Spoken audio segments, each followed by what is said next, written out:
ఈరోజు ట్రాన్స్పోర్ట్ బంద్ ఉందని ఇబ్బంది పడుతున్నారు అందరూ, కానీ తప్పు. మీరు ఒక లైన్ ప్రకారం వచ్చి తీసుకుంటే పెట్రోల్ దొరుకుతుంది. కానీ జనాలు ఏం చేస్తున్నారంటే బండి తర్వాత బండి పక్కన వచ్చేసరికి ప్రతి పెట్రోల్ బంక్ కూడా హైవే మీద ఉంటాయి, ప్రతిదీ మెయిన్ రోడ్ మీదే ఉంటాయి. దానివల్ల ఇప్పుడున్న ట్రాఫిక్ జామ్ అవుతుంది, కానీ ఇంకో ఇబ్బంది ఏం కాదు. దీని గురించి కంగారు పడక్కర్లేదు. లైన్గా వచ్చి తీసుకుంటే సరిపోతుంది. కొంచెం వెయిట్ చేయండి.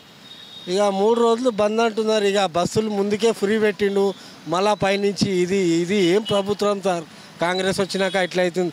ఆ టీఆర్ఎస్ అయినా మంచిగా ఉండేది. అమ్మ ముందే మేము పరేషాన్లో ఉన్నాం, కారబార్ లేక మా బాధలు మేము పడుతున్నామంటే మళ్ళీ ఇది ఒక 3 రోజులు బంద్ అంటున్నాడు. మళ్ళీ పైనుంచి ఏమో బస్సులు ఫ్రీ పెట్టిండు, మళ్ళీ ఇప్పుడు 3 రోజులు బంద్ అంటున్నాం. నమస్తే రేవంత్ రెడ్డి అన్న, నీకు దండం పెడతా అన్న, నీ ప్రభుత్వం వచ్చి మాకు ఇట్లా చేస్తుంది అని ఇక్కడ చూస్తే అన్ని పబ్లిక్ ఇంతగానో వెయిట్ చేస్తున్నారు. బట్ ఒక్కది ఏమంటే అన్ని ఇక్కడ ఒకే స్టాక్ అయిపోదు. ఓకే, ఇది స్టాక్ అయిపోయింది అంటే ఇప్పుడే అన్ని బంక్లోనే స్టాక్లు అయిపోతున్నాయా? ఏంటి కాపుతున్నారు స్టాక్ అంటే? మీదేమో ఇది ఇండియన్ గ్యాస్ కానీ ఇది భారత్ గ్యాస్ కానీ అన్ని దాంట్లో మీకు దానికి స్ట్రైక్ పెట్టుకొని పబ్లిక్ ఏంటికి డిస్టర్బెన్స్ చేస్తున్నారు? మీరు చూడవచ్చు ఎన్ని పబ్లిక్ వెయిట్ చేస్తూ ఉంది, మొత్తం ఇబ్బంది పడుతున్నారు. జొమాటోలు ఏం చేయాలా, దుడ్డునేతోళ్ళు ఏం చేయాలా? వాళ్ళు డైలీ లేబర్స్, వాళ్ళ యొక్క ఫుడ్ ప్రొడక్ట్స్ వాళ్ళు ఇస్తే వాళ్ళకి కొంచెం ఆమ్దాని అవుతుంది, వాళ్ళకి కొంచెం దాంట్లో పైసలు దుడుస్తారు. ఇప్పుడు ఈ బంక్లో స్టాక్ క్లోజ్ అని పెట్టిండు.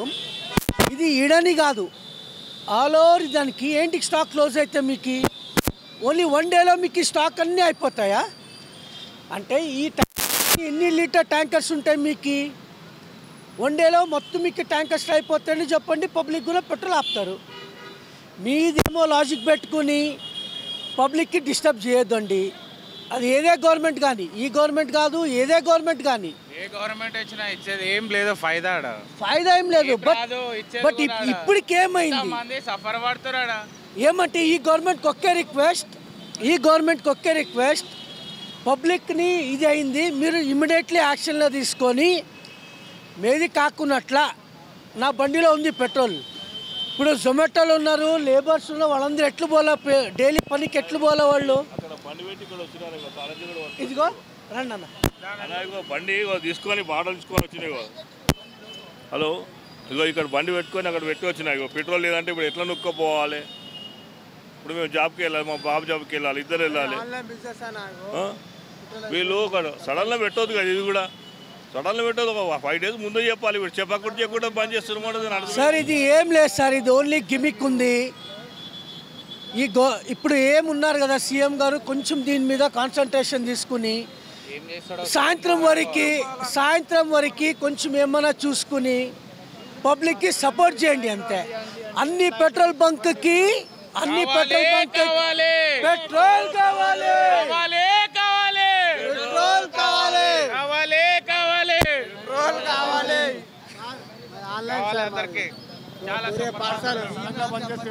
మాది ఆన్లైన్ ట్రైకన్ కొరియర్, మాది ఆన్లైన్ మాకు వచ్చినాయి.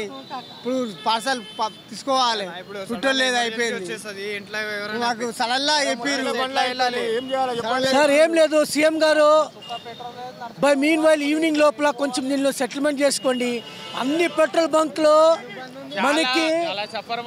మనకి స్టాక్ అయిపోదు. స్టాక్ అయిపోతే కూడా మీకు గవర్నమెంట్కి అడుగుతున్నాను, ఎన్ని పెట్రోల్ ట్యాంకులు, ఎన్ని కెపాసిటీ ఉంటాయి? అన్ని పెట్రోల్ బంక్లు ఇప్పుడే స్టాక్ అయిపోతాయి. ఫ్యామిలీ ఉంటారు, మధ్యలో పెట్రోల్ అయిపోతుంది. అప్పుడు ఎవరు బాధ్యుడు? రేవంత్ రెడ్డియా లేకపోతే ఈ బంకోళ్ళ? ఎవరు బాధ్యుడు? ఇప్పుడు బస్సు ఫ్రీ పెట్టారు ఆటోలకు, మగోళ్ళకు వాళ్ళు చూసుకోవాలి. రేవంత్ రెడ్డియా నడుచుకుంటూ వాళ్ళ ఎవరు బాధ్యులు? అసలు పెట్రోల్ బంక్ బంద్ అంటే 1-2 రోజుల ముందు ధర్నా చేస్తారు.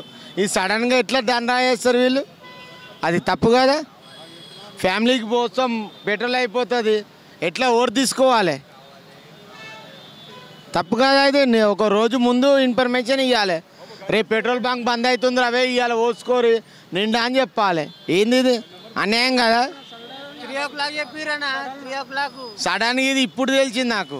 3 o'clock అన్నారు. పోయే లోపల కవర్ వేళ పెట్రోల్ అయిపోయింది అన్నారు. ట్రైకాన్ కొరియర్ ఆన్లైన్. ఇప్పుడు పెట్రోల్ లేదు, ఇప్పుడు పార్సల్నే తీసుకోవాలి. ఇప్పుడు పెట్రోల్ పోవాలి, ఇప్పుడు సప్లై చేయాలి. పెట్రోల్ అంది ఎట్లా చేసేది మేము చెప్పండి పని. పెట్రోల్ లేక అల్లాడుతున్నామా ఎట్లా మేము చెప్పండి. ఇప్పుడు వచ్చి అక్కడ పెట్రోల్ బుక్ అయితే మేమేం చేయాలి చెప్పు. చేస్తారు నడిచేటోళ్ళు ఎట్లా నడుస్తారు బండ్లు, బిజినెస్ ఏమవుతుంది? 3-4 రోజులు పెట్రోల్ ఆపేస్తే ఏంది ఇది పరిశాన్? నాకు అర్థమవుతలే. అన్నం తినాలా సున్నం తినాలా? ఈ కొడుకులతో ఏం పరిశాన్ ఉంది? అక్కడెక్కడో ఏదో ప్రాబ్లం అయితే ఈడ మేమెందుకు ఎండాలి? ఏం గవర్నమెంటో ఏమో నాకేం అర్థమవుతలేదు. ఇది ఈ సెంట్రల్ చేస్తుందో స్టేట్ చేస్తుందో ఎవరికుందో ఎవరి చేతులు ఉందో ఏమో. పిచ్చిలు వేస్తుంది. పెట్రోల్ లేదు, ఏం లేదు.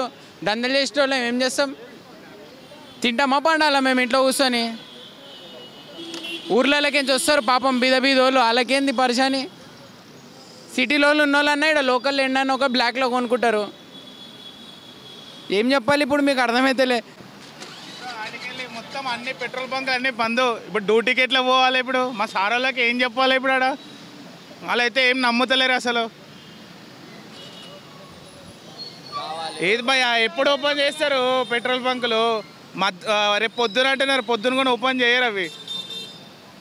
కాని పని. చాలా ప్రాబ్లం ఉంది. సిఎన్జి గ్యాస్ కోసం మాకు ముందే చాలా ప్రాబ్లం ఉంది. గ్యాస్ కోసం పొద్దున్నే లేచి నిలబడ్డా కానీ కూడా మాకు గ్యాస్ దొరకదు, పెద్ద బాధ ఉంది. ఈ సిఎన్జి బదులు ఎల్పిజి తీసుకోవాలనుకుంటున్నాం మేము. ఈ పంపులు ఉన్నాయే తక్కువ. ఈ గ్యాస్ల కోసం పెద్ద లైను క్యూ. మళ్ళీ ఇప్పుడు పెట్రోల్ పంపులు ఏమో బంద్ అని. ఇట్లా అయితే మేము ఎట్లా బతకాలి? మా పిల్లలు ఆగమైపోతారు. ఈ బస్సులేమో ఫ్రీ పెట్టిర్రు. అసలు సావాలా బతకాలా అర్థమవుతలేదు. అసలు పరిస్థితి ఉంది మాకు. రేషన్ బియ్యం అయినా సరిగ్గా తిని బతుకమో లేదో అట్లున్నది మాకు.